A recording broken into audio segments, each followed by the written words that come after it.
Kelvin, I'm curious, what is your thoughts on what kind of impact the three-point line change will have on your team or on the game as a whole this season? Well, everything's relevant to how many guys you have that can shoot. It would have it would have had zero impact on last year's team because moving that line back 10 inches or 15 inches wouldn't have mattered to Armani or Corey because they're good shooters.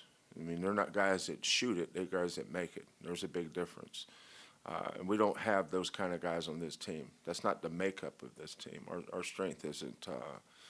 Won't be three-point shooting. I'm not sure it would have been a strength on our team if the line had not changed. You know, we're not.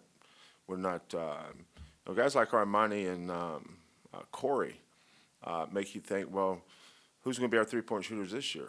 You know, you can say what you want to about the Golden State Warriors and those guys' ability to make threes, Clay and Steph and KD. They're three-point shooters. Well, there's nobody else that shot like that. All of a sudden, you take two of them away. You're not a good three-point shooting team anymore. So how are you going to make baskets? Where's your baskets going to come from?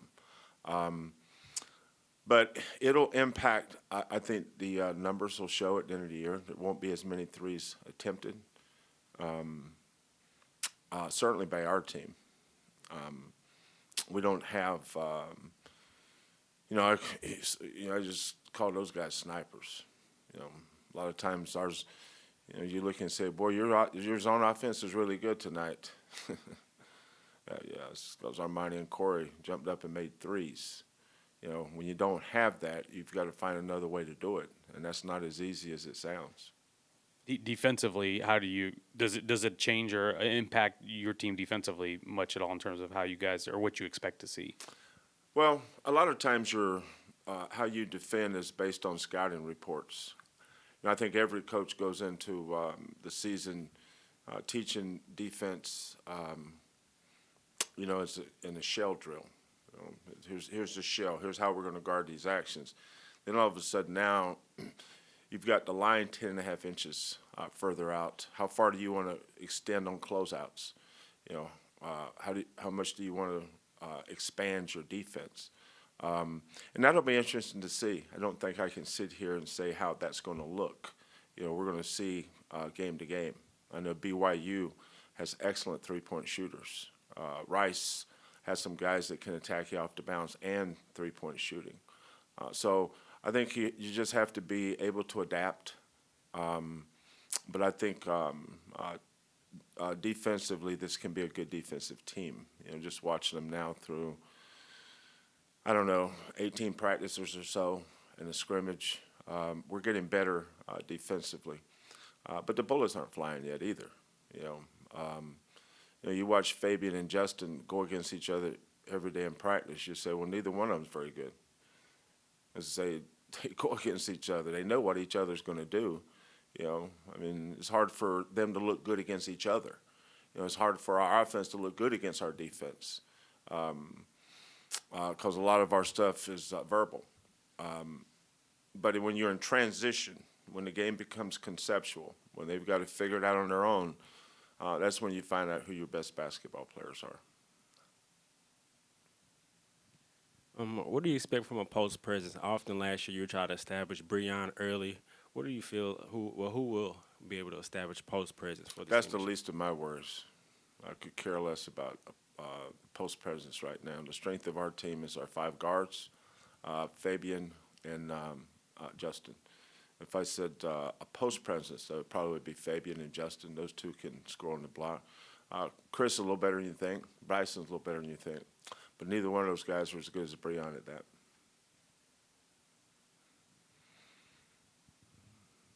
What do you envision Marcus Sasser's role being for this year? I think I let him all define it. I think he understands what I expect of him. In some ways, the best player in our scrimmage Saturday might have been Marcus. He played really good. But Marcus, and this is why people that try to judge recruiting classes by where kids are rated just don't understand.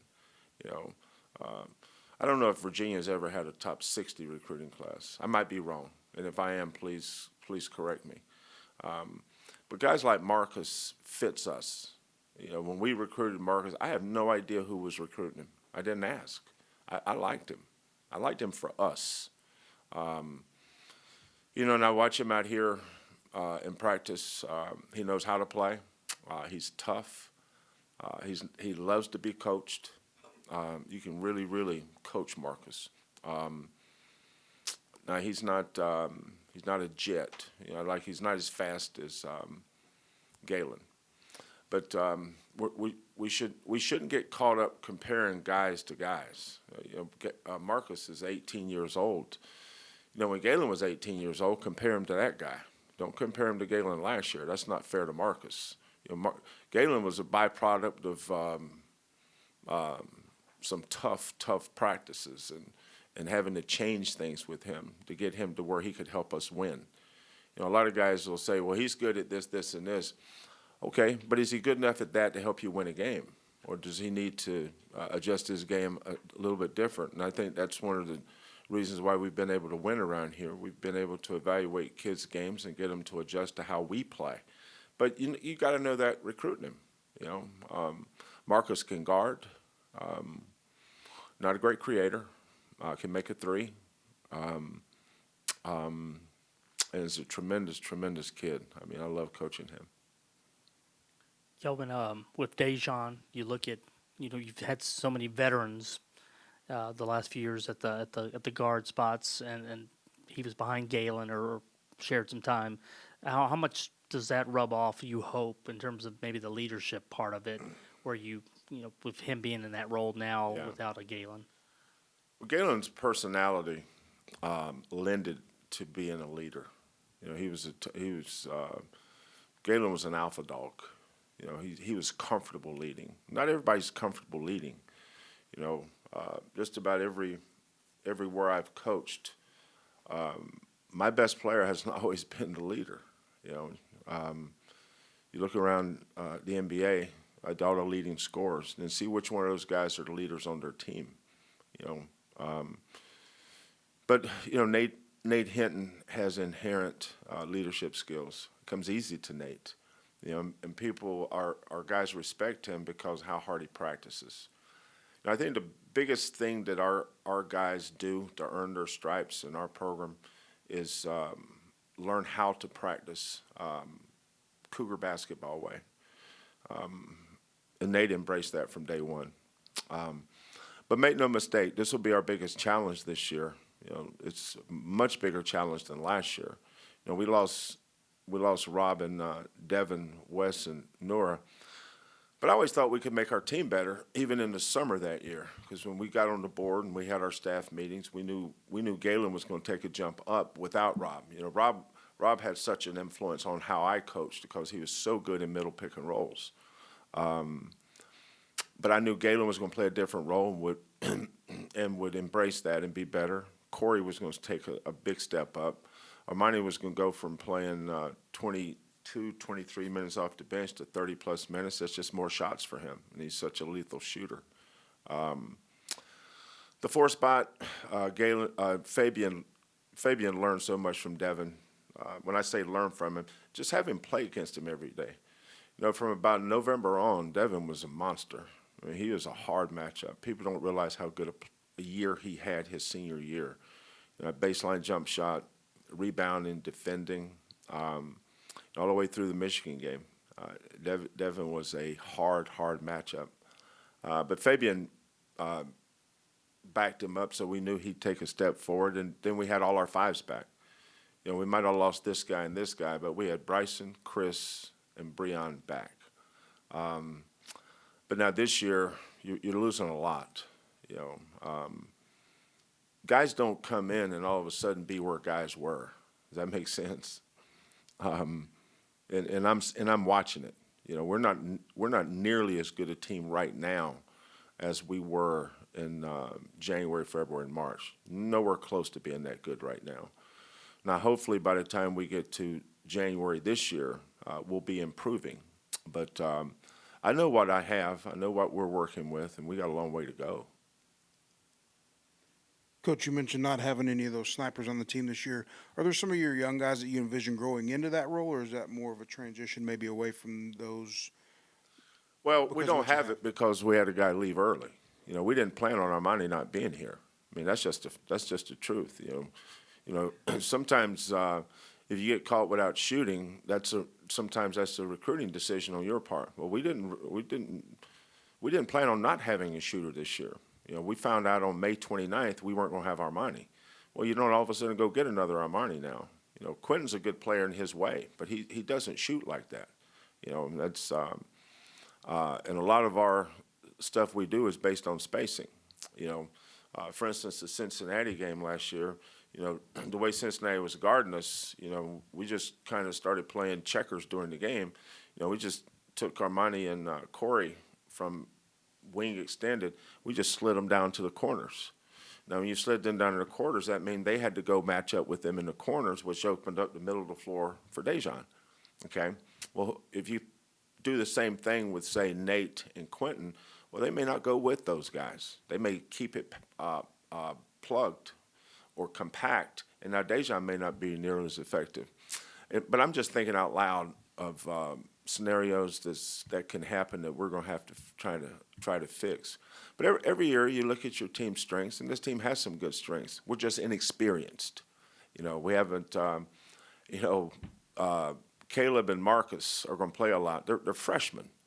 The two guys that played the roles they're playing was Corey and Galen. They're not nearly as good as those guys right now.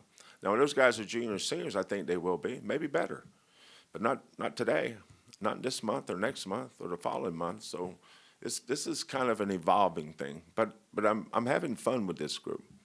I'm anxious to see. I could tell last year, the month of October, where we were headed. We weren't there yet, but I could tell this team was going to be hard to play against. How good were we be? Did I know we were going to go 16-2 in the league? 16-2 in the league is far more impressive than 33-4. I mean, you think about how hard our league was last year. I'm not talking about the teams that you're thinking about weren't very good. Connecticut's not easy to play against. Memphis, Penny did a much better job last year than people want to give him credit for. Beating all those teams home and away, going 16-2, that's just hard to do. I remember Mick Cronin said, and he, I'm not condemning him for saying it, but he did say it. He said nobody's going to go 16-2 in this league this year, because he did it the year before, and now I know why he said it, because I feel the same way. I look back at 16-2 and I go, how did we go 16-2 in that league? But when you look at it, we were just hard to play against, and that's always something that as a coach you try to get your team to where they know they're hard to play against. When we walked on the floor, no matter where we played last year, we didn't say we're going to win the game, but we knew we were hard to play against. And, we didn't always make our shots, but we found ways to win. But your team will evolve into that, and that's based on your culture, the toughness of your best players, and the consistency of them in practice every day. You mentioned you're having fun with your guys right now. What excites you the most about them? Potential. I think this team's got potential. This team could be pretty good.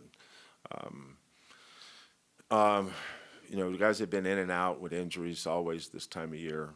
I was talking to John Brannon, the new coach at Cincinnati, at Media Day, and he's telling me about all the guys he's had out. Everybody goes through that. When you're covering us from the outside looking in, you don't know who's at practice what days. Dejan's been dealing with a hand. He's been out. Caleb's going to be out for 3 or 4 days with another little injury he's got. We haven't had our team together much. The last time I saw them together for an extended period of time was Italy. But since we got to October, I don't think we've had them together but maybe 4 days out of 18 practices. That's it. Guys have been in and out. But that just plays into how much longer it's going to take us to get together. But I like our 5 guards, Dejan, Quentin, Nate, Caleb, and Marcus. and certainly not in the order I called out, because that's not the order. A lot of our lineups will surprise some people, the way we're going to play these guards.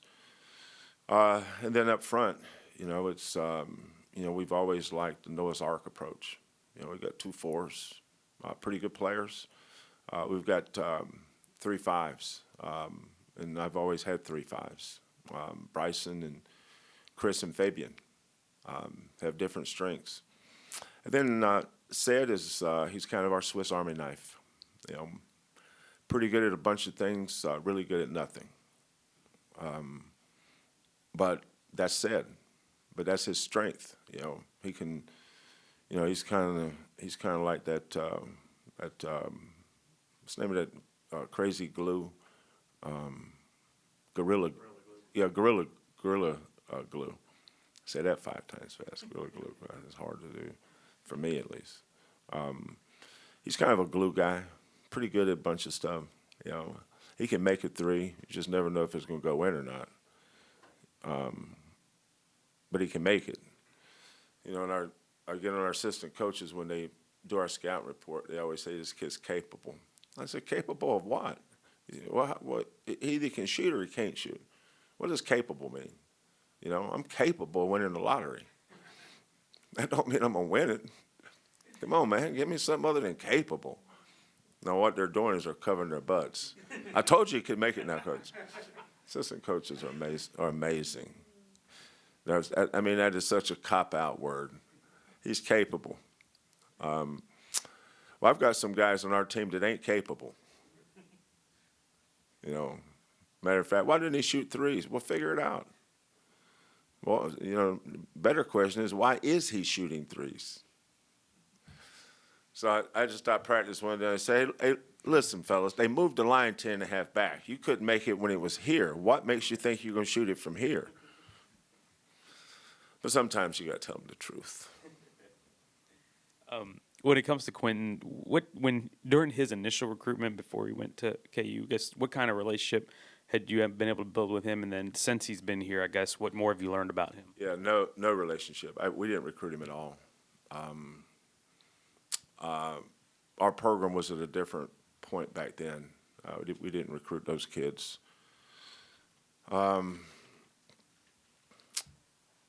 We didn't really get involved with Quentin, and had Armani come back, we wouldn't have recruited Quentin. We didn't get involved with Quentin until after Armani told us he wasn't coming back, because we were lining some things up. But it's kind of like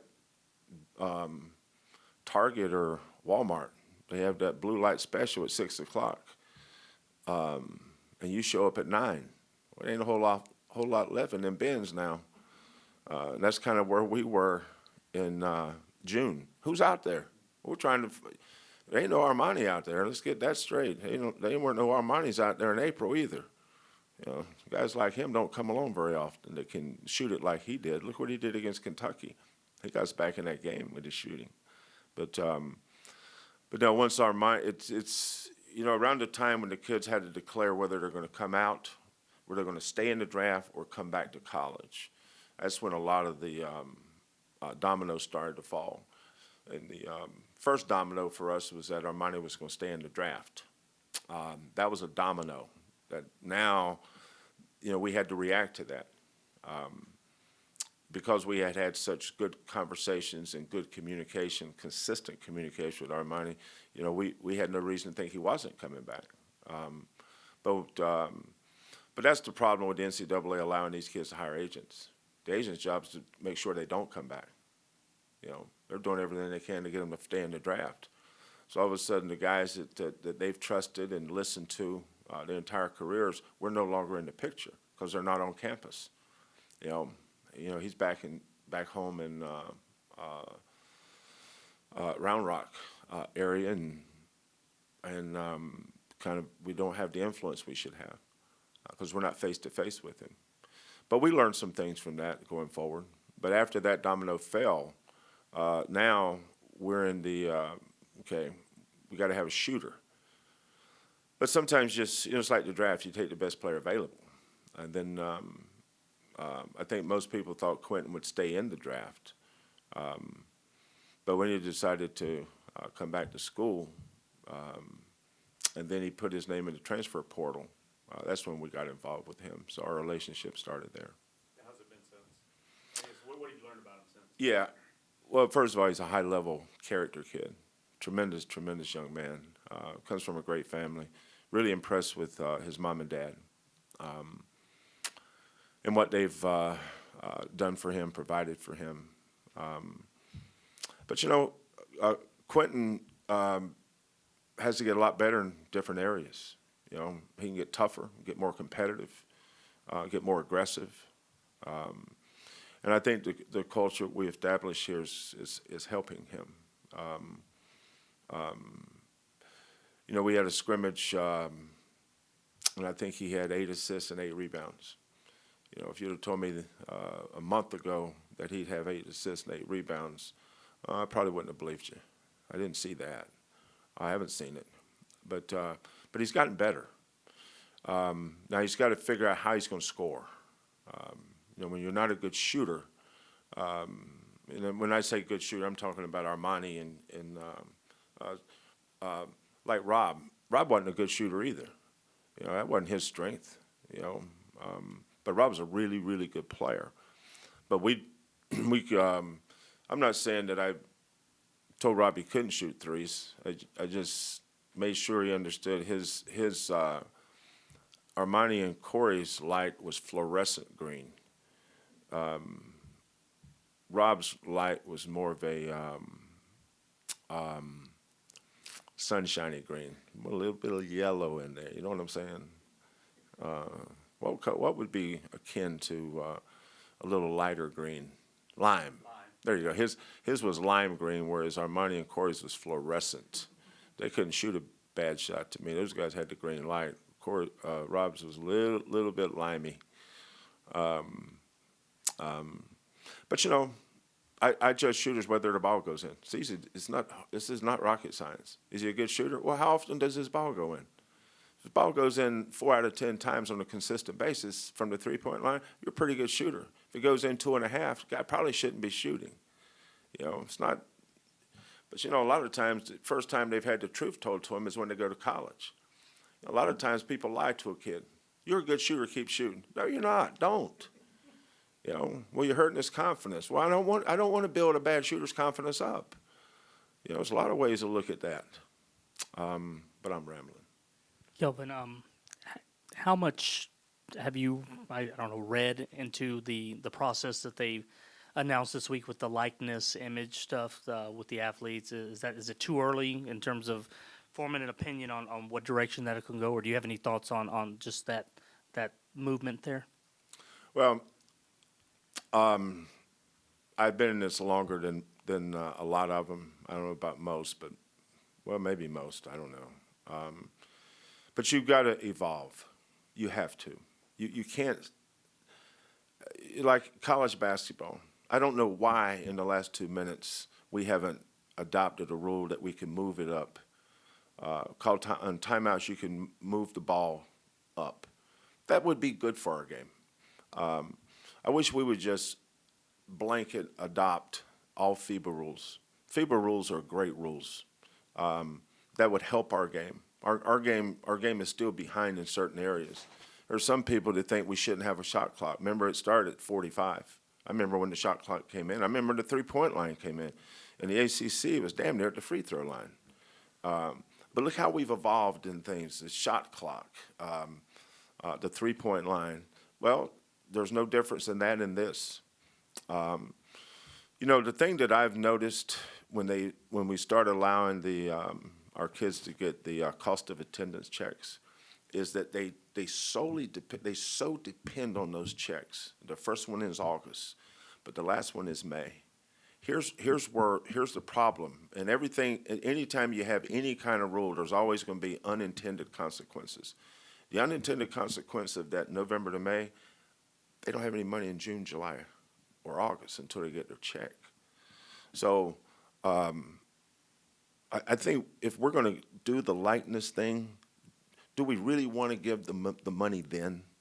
Or do we want to save it for him until school's out?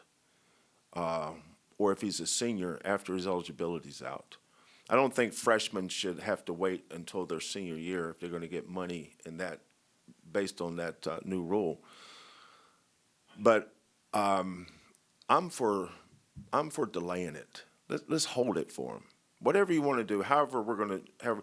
But I just think it's going to create some other unintended consequences with their fellow student athletes in other sports, whether it's male or female. You know, if I've got one of my colleagues, if you will, one of my fellow student athletes, he's doing so good with his likeness and stuff. Can you imagine if Clyde Drexler and Elijah, one of those guys, would be bopping through here right now, and they got this likeness thing with Fight Slam and Jamma? All of a sudden, they start selling this and selling that. Well, those guys would be rolling through here in Mercedes and new trucks or new this, and then their teammates are looking at them like they're, NBA players. Do we really want that on a college campus?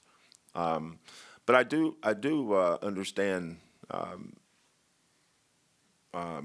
adjusting and evolving. I'm all for it. I think it's good. I just want to see how they're going to adjudicate it, how we're going to monitor this thing. What are the rules we're going to put in place? And is it a blanket? I remember when I first heard about it, it was the state of California. Well, I said, well, the Pac-10 is going to get everybody.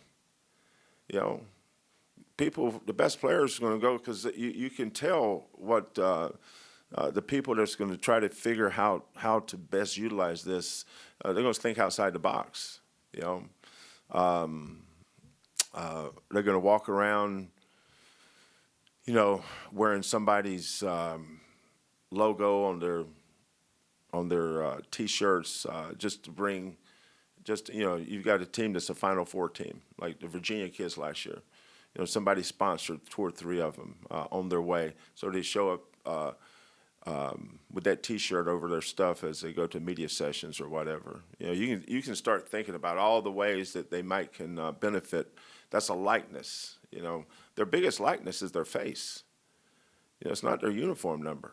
Now for football, I think it's a uniform number, because you don't know what those guys look like half the time. We've had football players here, if they walked up to me, I wouldn't know who they are. Now, if they put their helmet on their jaw, oh, yeah, I know who you are now. Basketball is different. Baseball is different. But I'm interested to see how they're going to legislate it and then monitor it on our individual campuses. If we've got a football player or a baseball player, a kid like Johnny Manziel, for instance, when he was at Texas A&M, he was different than everybody else, but he's still a student athlete at Texas A&M. But the thing I've noticed about those attendance checks is what do they do in the summer?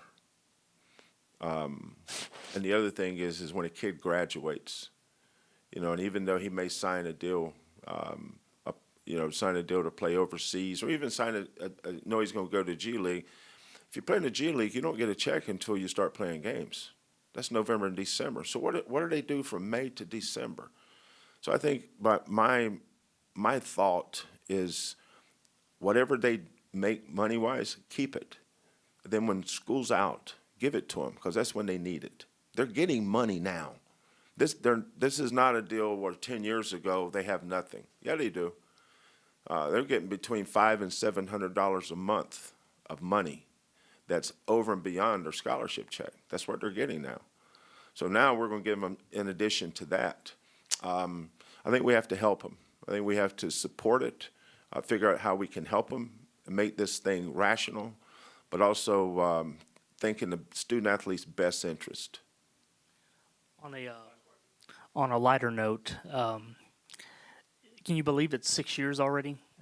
You look at you look refreshed, ready to go. You got the contract situation taken care of. Is there a level of, is there satisfaction at this point? What y'all been able to accomplish? The enjoyment factor, Yeah. All that stuff. How do you view kind of going into your next, 5 years at this program? Well, 6 years will be April, so we're not quite to 6 years yet.